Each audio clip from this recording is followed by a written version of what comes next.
வணக்கம். இன்னைக்கு நாம பார்க்க போற விஷயம் இந்தியாவோட வரி விதிப்பு முறையில ஏற்பட்டிருக்கிற ஒரு பிரம்மாண்டமான மாற்றம் பத்தி தான்.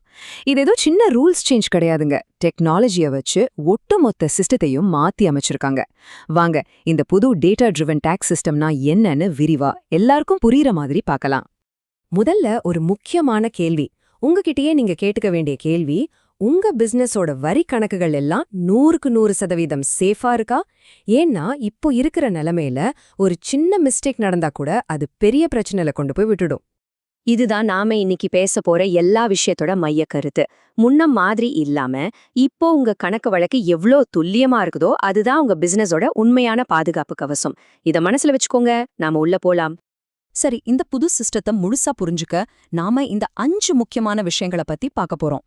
முதல்ல இந்த மாற்றம்னா என்னன்னு ஆரம்பிச்சு இது எப்படி வேலை செய்யுது, என்னென்ன தவறுகளை நாம தவிர்க்கணும், கடைசியா இதிலிருந்து நம்மளை எப்படி பாதுகாத்துக்கிறதுன்னு படிப்படியா தெளிவா பார்க்க போறோம். வாங்க ஆரம்பிக்கலாம். முதலாவதா நாம ஒரு புது யுகத்துக்குள்ள வந்திருக்கோம். அதுக்கு பேருதான் டேட்டா சார்ந்த இணக்கம், அதாவது டேட்டா ட்ரிவன் கம்ப்ளையன்ஸ். அப்படின்னா என்னன்னு முதல்ல சிம்பிளா புரிஞ்சுக்கலாம். ரொம்ப சிம்பிளா சொல்லணும்னா, முன்னெல்லாம் ஒரு டாக்ஸ் ஆஃபீஸர் உங்க ஃபைலை எடுத்து வச்சு செக் பண்ணுவாரு. ஆனா இப்போ ஒரு சூப்பர் கம்ப்யூட்டர் சிஸ்டம் தான் அந்த வேலையை செய்யுது. நீங்க கொடுக்கிற எல்லா நிதி தகவல்களையும் அதுவே ஆட்டோமேட்டிக்கா அலசி ஆராய்ஞ்சிடும். மனுஷங்க வேலையே இங்க ரொம்ப ரொம்ப கம்மி. எல்லாமே டெக்னாலஜி தான். இந்த சிஸ்டத்தோட உண்மையான பவரே இங்க தான் இருக்கு. இது தனித்தனியா வேலை செய்யாது. நீங்க ஃபைல் பண்ற GST returns, income tax returns, உங்க பேங்க்ல நடக்கிற பண பரிவர்த்தனைகள், டிடிஎஸ், அப்புறம் ஏஐஎஸ் எஸ்எஃப்டின்னு சொல்ற, அதாவது உங்களுடைய பெரிய பண பரிவர்த்தனைகளை அரசாங்கம் கண்காணிக்கிற ரிப்போர்ட்ஸ், இது எல்லாத்தையும் ஒரே இடத்துல கனெக்ட் பண்ணி உடனுக்குடனே ஒப்பிட்டு பார்க்கும். இதனால உங்க முழு நிதி வரலாறும் அரசாங்கத்துக்கு முன்னாடி ஒரு திறந்த புத்தகம் மாதிரி இருக்கு. சரி, இந்த சிஸ்டம் எல்லாத்தையும் இணைக்குதுன்னு பார்த்தோம். அடுத்ததா இதோட கண்கள் எப்படி வேலை செய்யுது, அதாவது இதோட செயல்பாட்டு முறை என்னங்கிறத கொஞ்சம் டீட்டெயிலா பார்க்கலாம். இந்த ஒப்பீட்டை பார்த்தாலே உங்களுக்கு வித்தியாசம் புரியும். முன்னெல்லாம் மனுஷங்க செக் பண்ணாங்க, இப்போ சிஸ்டம் செக் பண்ணுது. முன்ன மாசக்கணக்கிலான வேலை இப்போ நிமிஷத்துல நடக்குது. ரொம்ப முக்கியமா, முன்ன ஜிஎஸ்டி டிபார்ட்மெண்ட்டுக்கும் இன்கம் டாக்ஸ் டிபார்ட்மெண்ட்டுக்கும் பெருசா தொடர்பு இருக்காது. ஆனா இப்போ 2 பேருமே ஒரே டேட்டாவை தான் பார்க்கறாங்க. இதுல நாம புரிஞ்சுக்க வேண்டிய முக்கியமான விஷயம் என்னன்னா, இது ஒரு ஆட்டோமேட்டிக் சிஸ்டம். இதுக்கு மனசாட்சியெல்லாம் கிடையாது. நீங்க தெரியாம ஒரு சின்ன கணக்கு பிழை செஞ்சா கூட அது சிஸ்டம்க்கு ஒரு பெரிய தப்பா தெரியும். உடனே உங்களுக்கு ஒரு ஆட்டோமேட்டிக் நோட்டீஸ் வந்துடும். இப்போ நாம ரொம்ப ரொம்ப முக்கியமான பகுதிக்கு வந்திருக்கோம். இந்த ஆட்டோமேட்டிக் சிஸ்டத்தோட கவனத்தை ஈர்க்கிற விஷயங்கள் எது, எந்த தப்பெல்லாம் செஞ்சா உடனே நோட்டீஸ் வரும், அதாவது ரெட் ஃபிளாக்ஸ் என்னன்னு பார்க்கலாம். இதுதான் முதல் மற்றும் மிகப்பெரிய ரெட் ஃபிளாக். அதாவது நீங்க உங்க ஜிஎஸ்டி ரிட்டர்ன்ல காட்டுற மொத்த விற்பனை தொகையும் டர்ன்ஓவரும் உங்க இன்கம் டாக்ஸ் ரிட்டர்ன்ல காட்டுற தொகையும் 100% மேட்ச் ஆகணும்.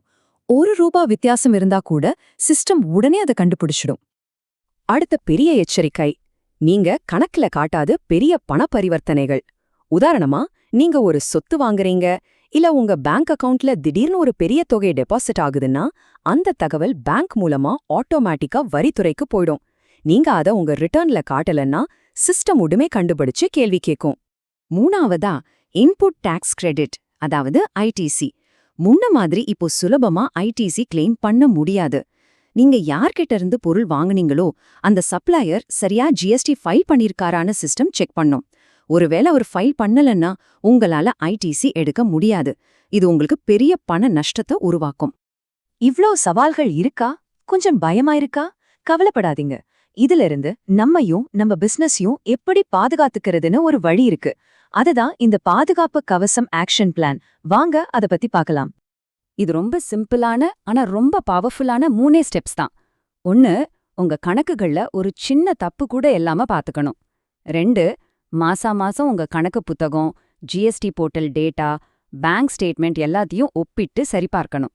3, நீங்க செய்யற ஒவ்வொரு டிரான்சாக்ஷனுக்கும் சரியான டாக்குமெண்ட்ஸ் வச்சிருக்கணும். வலுவான ஆவணங்கள்னா என்ன? இதோ பாருங்க, நீங்க விக்கிற வாங்குற ஒவ்வொரு பொருளுக்கும் முறையான இன்வாய்ஸ், அக்ரிமெண்ட்ஸ், பணம் கொடுத்ததுக்கான பேங்க் ஆதாரம், ஈவே பில்லுன்னு எல்லாத்தையும் பத்திரமா வச்சுக்கணும். நாளைக்கு ஒரு நோட்டீஸ் வந்தா இந்த டாக்குமெண்ட்ஸ் தான் உங்க சார்பா பேசி உங்களை காப்பாத்தும். கடைசியா இந்த மாற்றங்கள் எல்லாம் நம்ம கிட்ட இருந்து ஒரு புதுவிதமான சிந்தனையை எதிர்பார்க்குது. அது வெறும் வருஷ கடைசியில டாக்ஸ் ஃபைல் பண்றதோட முடிஞ்சு போறதில்ல. இத நாம கண்டிப்பா புரிஞ்சுக்கணும். வரி இணக்கம்ங்கிறது வருஷத்துக்கு ஒரு முறை செய்யற வேலை கிடையாது. அது உங்க பிசினஸோட தினசரி செயல்பாடுகள்ல ஒண்ணு. உங்க கணக்குகளை சரியா வச்சுக்கிறது, உங்க வியாபாரத்தை தேவையில்லாத நஷ்டம், சட்ட சிக்கல்கள்ல இருந்து பாதுகாக்கிற ஒரு ரிஸ்க் மேனேஜ்மெண்ட் டெக்னிக். அதனால பிரச்சனை வந்ததுக்கு அப்புறம் சரி பண்றதை விட வராம பாத்துக்கிறது தான் புத்திசாலித்தனம். இந்த புது சிஸ்டம்ல யாரு முன்கூட்டியே திட்டமிட்டு கவனமா இருக்காங்களோ அவங்க மட்டும்தான் சக்சஸ் பண்ண முடியும்.